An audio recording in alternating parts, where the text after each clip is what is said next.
So let's get to your third question. What is the next thing you want to know? Yeah. So one issue that I have is that I get a lot of pushback on pricing my events in Mhm. real life.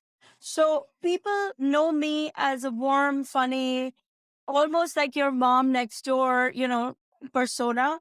And when they want to book me for private events, they assume, oh, it's just mom coming by, or they want me to make a video. It's just a 30-second video.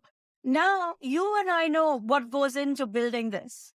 And when I give them the price or my team gives them the price, I get pushback. I'm like, oh my God. Like they all almost always feel shocked.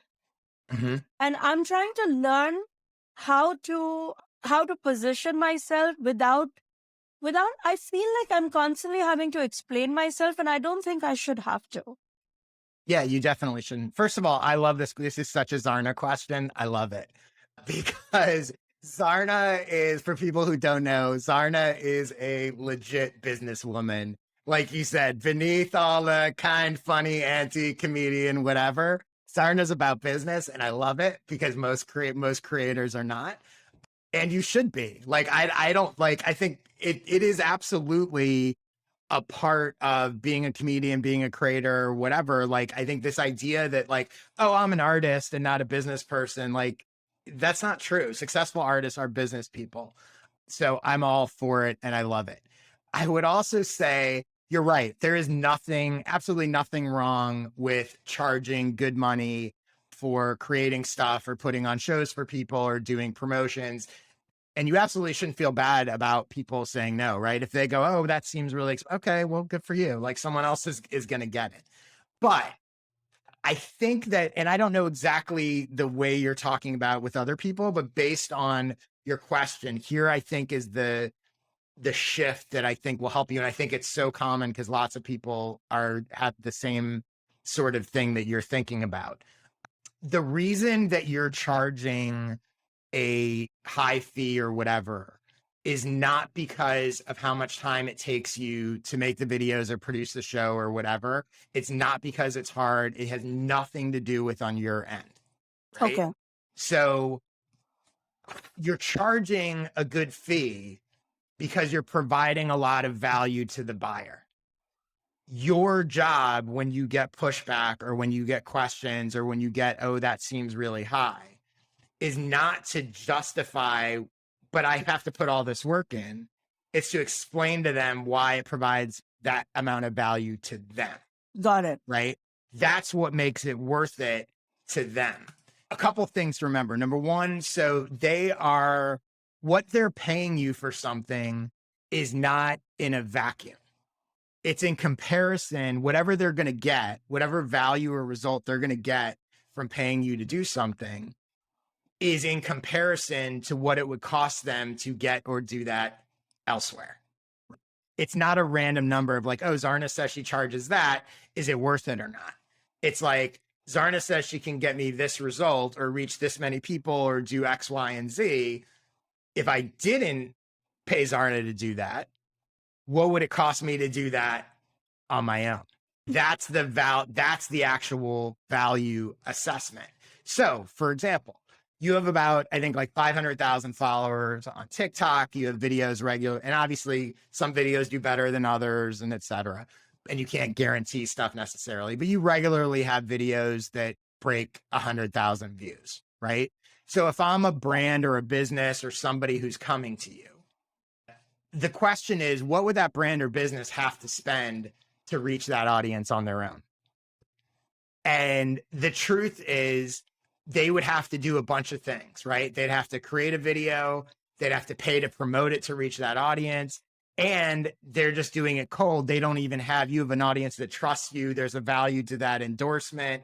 So that's a significant. So when someone comes to you and says, hey, that seems like a lot of money, as opposed to saying, yeah, but it takes me a lot of time to do this stuff and this is hard, which they don't really care about. You instead want to talk about it from their point.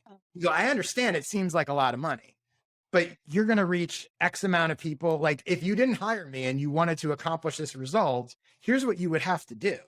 And it would be very expensive. And you don't even know necessarily if, how it would work or if it would work or whatever.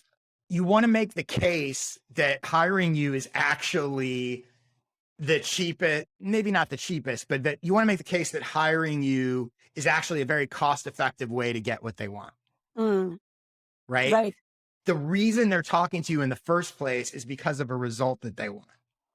Right. All you have to do is show them that the money that they're paying you, the value they're going to get is more than the money that they're paying, right?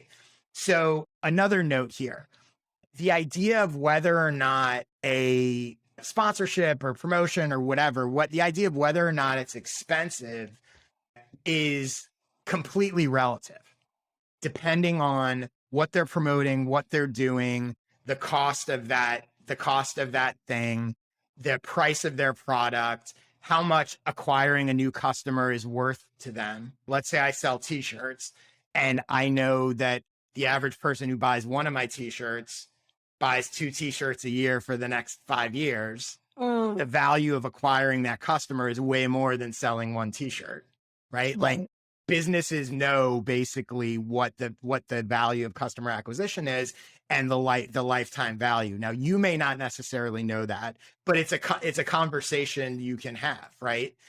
For example, so I had a conversation recently with someone who wanted to buy, was thinking about buying ads in my newsletter. Uh-huh. And my ad prices are about to go up to $350 an ad, but at the time we were having this conversation, they were $200, right? And he was sort of asking, I forget exactly what his service was, but he had a service business, like it wasn't social media management, but something like that, right? Right. So his question was, he was kind of feeling me out of like, do I think that's a good fit for the audience? Like he's trying to gauge, right? Is this going to be worth my money? And I said to him, I was like, well, I assume based on the service that you offer that a customer is probably worth at least a couple $1,000 Right. to you, right? And, he said, yeah. And I said, well, okay. So the question isn't, is this going to be bonkers with my audience? The question is, are you going to get one client out of it? Right. Because if you get one client, you made $2,000 and it costs you $200, right? So depending on the brand and the product reframes the entire conversation. And the conversation I'm having with him is about value to him, not, hey, I have a lot of people and I have to write the newsletter and this is what the price is. Like, I'm not justifying the price based on my end. I'm justifying the price based on theoretical value to him. And the truth is, at $200 an ad, he could buy 5 ads or an ad a week for 5 weeks. And all he needs to do is get one client for him to still double his investment, right? Those are the conversations you want to have. So when someone comes to you and says, I don't know, this seems really expensive for you to just make a video and mention my whatever, you can start to dig into like, well, okay, but you sell this clothing product and your dresses are $200 and I'm going to reach 50,000 people. And if you didn't do it with me, it's going to cost you X amount to reach 50,000 people on Facebook ads or Instagram ads or whatever. Like it shifts the whole conversation. And I think that's where you want to go. Does that all make sense? Absolutely. And I think it's also key not to lead with how much work I do to get, because it's just, they don't care.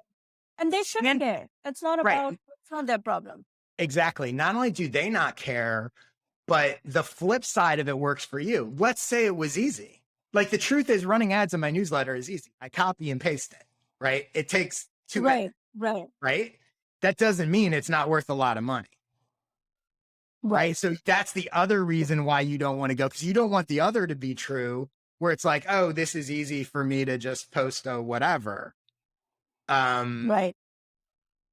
It's about the value created. It has nothing to do with the time involved, and neither side should really care. It's one of the reasons like I don't ever do hourly charging, because I think it's bad for both parties. Like if someone's hiring me, you should not want to incentivize me to take longer to do the work for you. Right. You don't want to say like, oh, I'm going to pay you X amount an hour. And it's like, oh, great. Well, I could do it in 2, but I'm going to do it in 10 now so I can get more money. Yeah. Like it's just bad on both sides. The other piece of this, I know we had sort of a related question to quickly tackle, and talk to me about platforms and your question about sort of using different platforms and some for selling. Yeah. So I do think that people who focus on one platform, and this is your advice also, Mhm. you build a bigger following in that platform, because each Yep. platform, as we know, has its own language, has its own sensibility, and it takes a while to learn it and all of that. But in Mhm. my experience, each platform is good for certain things. So as a professional comedian, I feel like I have to do TikTok because Mhm. nobody can beat TikTok for discovery. Mhm. But I also need to do Instagram and Facebook because that's where the sales are generated. Mhm. So how do you balance? What should be your North Star when you're creating something? And how would you prioritize if you were in my shoes? You think sales are created on Instagram and Facebook because that's where people are booking you, like hiring you to do shows, or Exactly. So they seem to all be hanging out on TikTok just to see who the new right? comedians are and all. But Mhm. when I put a flyer out, no one on Mhm. TikTok cares about the flyer. But and TikTok Yeah. won't even promote it, by the Mhm. way, because they don't want that. But Yeah. Instagram and Facebook will support a creator in that way. Like Mhm. they'll allow me to boost it. They will put it on their Explorer page. Yeah. So I kind of feel like I need to do two at the minimum, Mhm. you know. Yeah, and and that definitely may be true. I think what's important, and it sounds like you're already sort of thinking this way, is understanding why you're using each platform, right? Like you're not just sort of like, oh, I'm just everywhere to be everywhere and reach more people. Right. You sort of realize like, all right, TikTok's kind of my awareness, audience growth play. I'm really using Instagram and Facebook as more of a conversion sort of sales thing. I would also argue, I always come back to sort of email list newsletter, right? I would argue that's the silver bullet, that Yeah. really the best thing that's going to help you sell is that, if you can get those people off of social and onto email. So I think I definitely think it's okay. I also think that, I mean, you've been doing this for a while and you have a lot of content created. So it's one thing to sort of like, my advice is always like for people to start with one platform, get a feel for that. Cause I think you'll grow faster when you're focused on one platform than when you're scattered.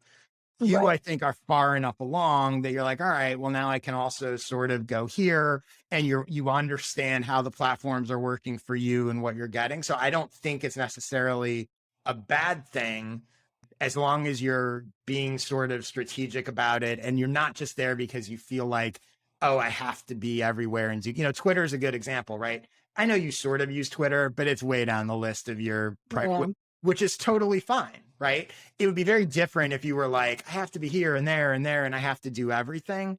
No, you're using Instagram and Facebook for a specific purpose. You're using TikTok for a specific different purpose, and you've tested and seen you're doing what works on those platforms. So I think that's fine. I think for you, it goes back to sort of our earlier question of like the more that you can drive those people into email is going to Right. help you with everything else. It's going to help you promote content. It's going to help you drive sales. It's going to help you do all of that. But yeah, you're on the right track. Thank you. With your help. Yeah.